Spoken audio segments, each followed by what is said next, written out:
नमस्कार, मैं त्रिभुवन चौहान हूँ और लोकार्पण आज पहुंचा है यूके SSSC आयोग के दफ्तर में और हमारे साथ वापस से आज बडोनी जी हैं।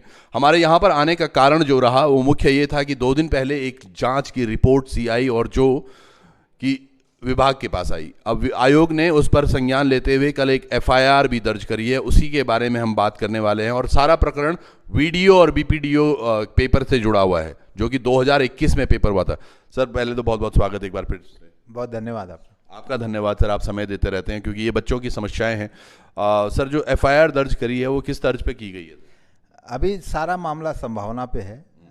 बेसिक मसला ये था कि हमें कुछ शिकायतें भी मिली थी।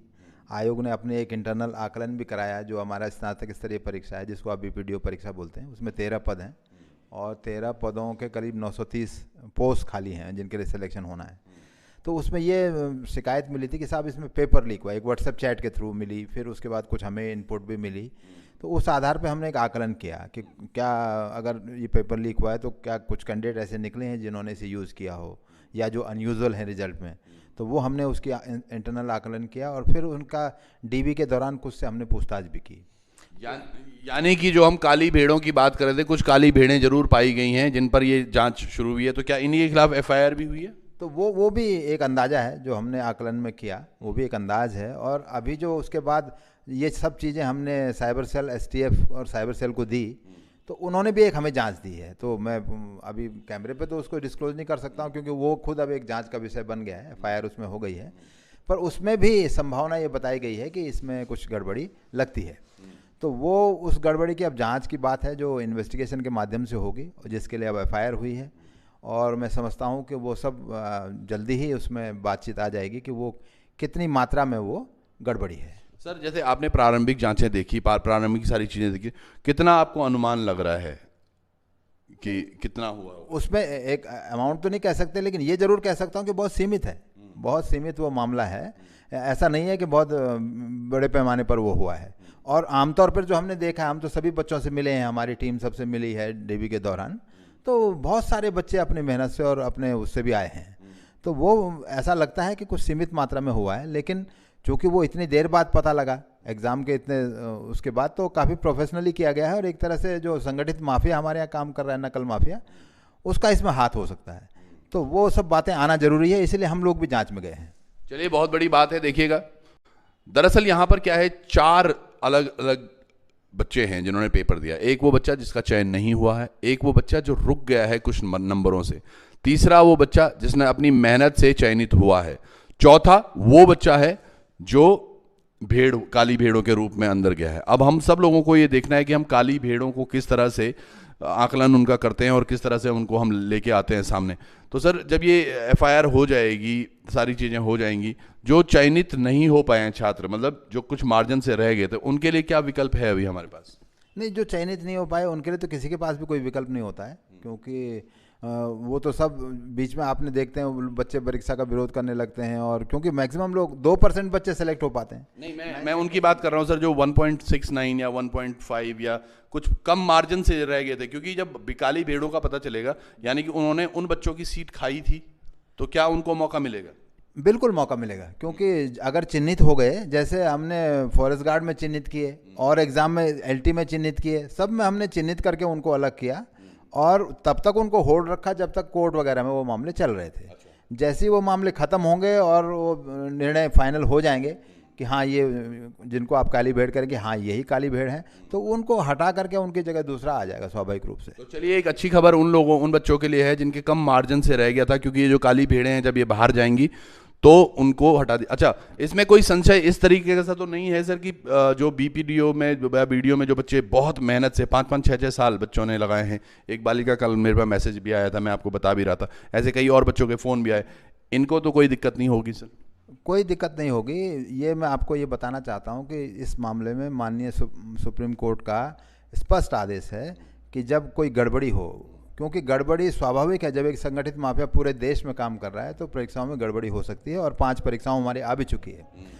तो उस कंडीशंस में सेग्रीगेशन करना पहला सिद्धांत है और कैंसिलेशन करना दूसरा सिद्धांत है। तो जब सेग्रीगेशन हो सकता है, जो हम बात कर रहे हैं कि उनको अलग कर सकें, तो अगर ऐसा सेग्रीगेशन संभव है तो पहला काम सेग्रीगेशन ही होगा, उसके बाद ही दूसरा मामला आता है। तो ये इस सिद्धांत पर हम भी काम कर रहे हैं, अभी तक हमने 3-4 एग्जाम में किया भी है। तो सेग्रीगेशन के सिद्धांत में अगर बात है तो यही है कि वो उन लोगों को अलग किया जा सके जिन्होंने ये काम किया है। अब अलग करने का मुख्य अभी जो दायित्व है वो जांच एजेंसी का हो जाता है कि वो जांच करे और उन लोगों को अलग करे और आयोग को बताए कि साहब ये ऐसा ऐसा मामला है और ये लोग इन्होंने इसका लाभ लिया है। तो मतलब आयोग आज पूरी तरह से ये बात करता है कि जो भी बच्चे सेलेक्ट हुए हैं, जो बच्चे सेलेक्ट नहीं हो पाए हैं, या फिर जो सेलेक्ट हो गए हैं, सॉरी, जो बच्चे सेलेक्ट हो गए हैं जिन्होंने अपनी मेहनत से, उनको कोई आंच नहीं आएगी, उनका डीवी हो चुका है और फलस्वरूप उनको ज्वाइनिंग भी दी जाएगी। अभी तक उनके बारे में कोई भी नेगेटिव मसला नहीं है। उनको जो उनका चयन है वो चयन है, उनको चयन का फ़ायदा मिलेगा। जांच केवल ज़्यादातर इसी बात को लेके है कि ये परिमाण कितना है, ये किस लोगों ने यूज़ किया है और वाकई हुआ भी है कि नहीं हुआ है। तो ये पहली बात है कि हुआ भी है कि नहीं हुआ है। अभी भी ये संभावना है कि ये बात हुई है, और हुई है तो कितने लोगों ने इसे प्रयोग किया और कितने लोग हमारे सिस्टम में आ गए हैं परीक्षा की शुचिता बाधित करके। और चौथी बात कि कौन लोग दोषी हैं, किन लोगों ने ये किया है, ये सब जांच का मामला है। तो अच्छा सर, इसमें एक और प्रश्न जरूर आता है, जो बच्चे जैसे जिनका डीवी हो गया है, समय कितना आप आकलन कर रहे हैं कि कब तक इनकी ज्वाइनिंग निश्चित हो पाएगी? मैं समझता हूँ कि अधिक से अधिक 2-3 महीने का समय इसमें लगना चाहिए, जो जांच हमारी एसटीएफ कर रही है। क्योंकि जांच में कभी कभार जांच एक बड़ा स्पेसिफिक मामला हो जाता है, आपको बहुत सारी सबूत लेने पड़ते हैं, आपको इसमें जो आईटी वाले सबूत हैं वो लेने पड़ेंगे, फ़ोन कॉल लेने पड़ेंगे, फ़ोन लोकेशन होंगी, बातचीत होंगी, तो कई सारी बातें हैं जो उनको अपनी जांच के लिए करनी पड़ती हैं। क्योंकि वो सारी जांच कल कोर्ट में उनका उत्तरदायित्व होगा चार्जशीट देने का और उनको सेटिस्फाई करने का, और कोर्ट को भी सेटिस्फाई करने का उनका दायित्व होता है। तो मुझे लगता है उनको कुछ समय लगेगा, लेकिन मेरा अंदाज ये है कि 2-3 महीने में इसमें हमें कुछ रिपोर्ट मिल जानी चाहिए। अच्छा सर, एसटीएफ की जो प्रारंभिक जांच थी, इसमें लोकेशन को बड़ा केंद्र बिंदु माना है उन्होंने, कि कुछ बच्चों की लोकेशन एकदम से अलग अलग जगह से देहरादून आ गई या हरिद्वार आ गई या फिर उधम सिंह नगर में कुछ ब्रांचेस पे, तो इस तरह से हुआ है कुछ? मैं अभी उस जांच को डिस्क्लोज नहीं कर सकता, क्योंकि वो खुद ही अब जांच का हिस्सा है, हमारी एफआईआर का हिस्सा है वो रिपोर्ट। तो लेकिन उनका ये कहना है कि हाँ, कुछ कैंडिडेट ऐसे लग रहे हैं कि जो गड़बड़ में हो सकते हैं और उनके फर्दर इन्वेस्टिगेशन की ज़रूरत है। तो उसी में हमने ये काम किया है। तो बडोनी साहब, मैं एक चीज़ बोलता हूँ, जैसे कि अब जो स्पष्ट हो पाया है कि जो बच्चे सेलेक्ट हैं और अपनी मेहनत से सेलेक्टेड हैं, उन पर कोई आंच नहीं आने वाली जब तक कि जांच की पूरी रिपोर्ट आ जाती है, और पेपर कैंसिल नहीं होने वाला किसी भी दशा में नहीं। जैसे मैंने कहा कि हमारे लिए, आयोग के लिए वो सिद्धांत सुप्रीम कोर्ट ने तय किया है, हम उस सिद्धांत पर हैं कि एक बिना जांच के कोई भी कैंसिलेशन जैसा बड़ा डिसीजन नहीं हो सकता।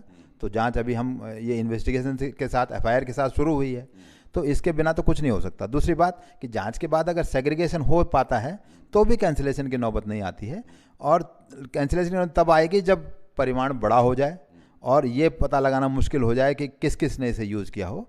उन कंडीशन में ये बड़े परिणाम जब होंगे तभी ऐसा निर्णय हो सकता है, अदरवाइज इस निर्णय की अभी कोई भी संभावना नहीं है। बहुत अच्छी बात है। ये सभी उन बच्चों के लिए है जो आज कहीं ना कहीं एक प्रेस विज्ञापन भी करने वाले हैं और बात कर रहे हैं कि ये वीपीडीओ में जो जांच चल रही है, इनकी वजह से जो इनकी ज्वाइनिंग है वो डिले हो रही है। तो ये कारण अभी सर ने बताया। दूसरी एक अच्छी खबर उन बच्चों के लिए है जो थोड़े से मार्जिन से रह गए थे और उनका स्थान अगर काली भेड़ों ने ले लिया था, तो वो काली भेड़ों को भी अब चयनित किया जाएगा और उनको यहाँ से निकाला जाएगा। चलिए, ये बात तो थी सर वीपीडीओ और वीडियो की।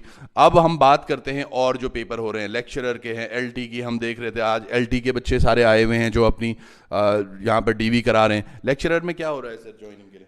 नहीं, लेक्चरर तो लोक सेवाएं का विषय है। अच्छा। वो हमारे यहाँ से सिलेक्शन नहीं हुआ। हमारे यहाँ अभी एलटी का चल रहा है, उसके बाद हमारे यहाँ कनिष्ठ सहायक का डॉक्यूमेंट वेरिफिकेशन होना है और उसके बाद वैयक्तिक सहायक का। तो ये 2 और डॉक्यूमेंट वेरिफिकेशन बचे हैं, और ये एलटी का जो वेरिफिकेशन चल रहा है, हम इसे उसके बाद महीने भर में विभाग को दे देंगे। कुछ तारीखें आपने तय की हैं, क्योंकि कनिष्ठ सहायक में कई बच्चे ऐसे हैं जिनका वीपीडीओ वीडियो में भी हो रखा है। अगर उन्होंने कनिष्ठ सहायक में भी अपना वो करा दिया तो बच्चे भी कंफ्यूज हो जाएंगे। तो क्या तारीख? अभी तो हम उसका डॉक्यूमेंट वेरिफिकेशन प्लान कर रहे हैं। तो उसका भी कर लेंगे, और उस वेरिफिकेशन के बाद हमें एग्जैक्ट पता लग जाएगा कि कितने लोग दोनों जगह निकले हैं। तो उसके बाद मुझे लगता है कि 2 महीने में वो भी जांच आ जाएगी, 1.5-2 महीने में इसमें भी कार्रवाई पूरी होगी। तो हम ये अभी मान के चल रहे हैं कि 1.5-2 महीने में दोनों काम हो जाएंगे।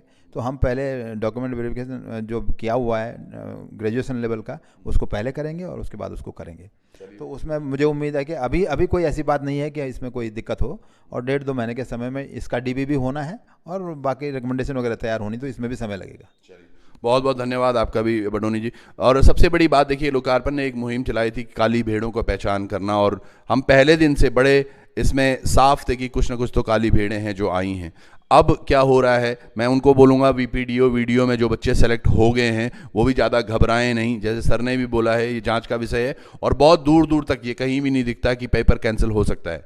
तो आप सब लोग भी इत्मीनान रखिए, अपना ध्यान रखिएगा, सुरक्षित भी रहें। और बहुत बहुत धन्यवाद सर आपके समय के लिए। बहुत धन्यवाद सबका। धन्यवाद। खास मैसेज जो बच्चों को आप देना चाहते हैं? मैसेज यही है कि ये जो अभी मामला आया है ये बेसिकली एक माफिया का मसला है। बच्चों को सबसे पहले ये खबरें लगती हैं तो आयोग को ज़रूर बताएं, हमें सहयोग करें। जैसे हम इस माफिया को अभी हमने बहुत सारा प्रयास किया इसे हटाने का और कम करने का, लेकिन पूरी तरह से हम इसे उखाड़ नहीं पाए हैं। तो उसे हम उखाड़ने की तरफ जाएं, इस तरह के हमें भी मदद करें और ऐसे मामलों में सहयोग करें। और दूसरी बात यह है कि जब ये मामले आ जाते हैं तो धैर्य रखें, और आयोग पूरी तरह उन कैंडिडेट्स के साथ है जो अपनी मेहनत के साथ पास हो रहे हैं और चयन में स्थान प्राप्त कर रहे हैं, और इस मामले में भी हम यही करेंगे। चलिए, बहुत एक राहत जरूर मिली होगी उन बच्चों को। एक जाते जाते एक प्रश्न और हो जाए सर, जैसे ये सारा मामला आ रहा है पेपर लीक का, ये सारी चीज़ें हैं जो हाई लेवल या सिक्योरिटी के माध्यम से हुआ है, क्या लगता है इसमें कौन से विभाग हो सकते हैं जो लिप्त हों, या प्रिंटिंग प्रेस? कई सारे मल्टी स्टेक होल्डर होता है। अब जब हम एग्ज़ाम कराते हैं तो ऑफलाइन एग्ज़ाम खासतौर से बहुत सारे हाथों में जाता है। वो प्रिंटिंग प्रेस में भी होता है, उसके बाद प्रिंटिंग प्रेस से प्रेस हो जाती है तो कहीं पर वो स्टोरेज होता है, स्टोरेज की एक जगह है। उस स्टोरेज होने के बाद वो 2-3 घंटे पहले परीक्षा केंद्रों में भी पहुंचता है। आपको ध्यान होगा ये जो फॉरेस्ट गार्ड का मामला आया था ब्लूटूथ का, उसमें परीक्षा केंद्र से पेपर लीक हो गया था। तो ये मल्टी स्टेजेस में और मल्टी स्टेक होल्डर्स का प्रोसेस है, तो ये कहना कठिन है। मेरे ख्याल से जांच में साफ हो जाएगा कि कहाँ पर ये हुआ है और उन्हें भी सज़ा जरूर मिलेगी। बहुत बहुत धन्यवाद। तो एक चीज़ अभी बडोनी जी ने बिल्कुल स्पष्ट कर दी है, जो बीपीडीओ वीडियो में निकले हुए बच्चे हैं वो ज़्यादा इसमें अपनी चिंताएं ना बढ़ाएं, अपना शांत रहें। जब आपकी डीवी हो चुकी है तो अब ज्वाइनिंग भी जरूर होगी, साथ के साथ आप करें सहायक में भी अगर आप डीवी करवाना चाहते हैं, जल्द ही वो तारीख डिसाइड कर लेंगे और आप लोगों को बता भी देंगे। और साथ के साथ खुश रहिए, और आपने पेपर निकाला है उसके लिए बधाई भी। और कुछ और प्रश्न होंगे कमेंट बॉक्स में आप जरूर अपनी राय दीजिएगा। बहुत बहुत धन्यवाद आपका। नमस्कार।